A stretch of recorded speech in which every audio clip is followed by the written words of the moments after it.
Hello everyone, welcome to our channel. రాత్రి నుంచి ఎడతెరిపి లేకుండా తెలుగు రాష్ట్రాల్లోని పలు జిల్లాల్లో కుండపోతగా కురుస్తున్నటువంటి వర్షాలు. వివరాల్లోకి వెళ్దాం. ఏ జిల్లాలో ఎన్ని రోజుల పాటు వర్షాలు కురుస్తాయో తెలుసుకునే ముందు మీరు ఇంకా మన ఛానల్ కనుక సబ్స్క్రైబ్ చేయనట్లయితే వెంటనే సబ్స్క్రైబ్ చేయండి.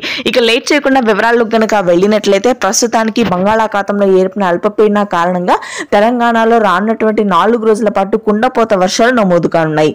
ముఖ్యంగా మధ్య తెలంగాణ జిల్లాల్లో అత్యధికంగా వర్షాలు కురుస్తాయి. మెదక్, కరీంనగర్, వరంగల్, భద్రాద్రి కొత్తగూడెం, హైదరాబాద్ లోని Adibatla, Ghatkesar, LB Nagar, Vanasthalipuram, Panjagutta, Shamshabad, Charminar, old city, Uppal, Nampally, Khairatabad, Manikonda ప్రాంతాలు జీహెచ్ఎంసీలో కుండపోత వర్షాలు 3 రోజుల పాటు కొనసాగే అవకాశం ఉంది. రాత్రి సమయంలో అత్యధికంగా వర్షాలు కురుస్తాయి. ఇక ఈ వర్షాలు 2 రోజుల తర్వాత ఉత్తర కోస్తా జిల్లాల్లో కూడా విస్తరించనున్నాయి. ముఖ్యంగా శ్రీకాకుళం, విజయనగరం ప్రాంతాల్లో తేలికపాటి నుంచి మోస్తరు వర్షాలు నమోదవుతాయి. ఇక అండమాన్లో ఏర్పడినటువంటి అల్పపీడన కారణంగా రాయలసీమ జిల్లాల్లో కొన్ని చోట్ల వర్షాలు నమోదు కానున్నాయి. అనంతపురం, కర్నూలు ప్రాంతాల్లో ఇప్పటికే కురుస్తున్నటువంటి వర్షాలు ఈ రోజు రాత్రికి మరింతగా పెరగగా తిరుపతి, అదేవిధంగా చిత్తూరు ప్రాంతాలు, పలమనేరు, పీలేరు, నంద్యాల, కదిరిలో ఈ రోజు వర్షాలు నమోదు కానున్నాయి. ఇది ప్రస్తుతానికి ఉన్న వెదర్ అప్డేట్.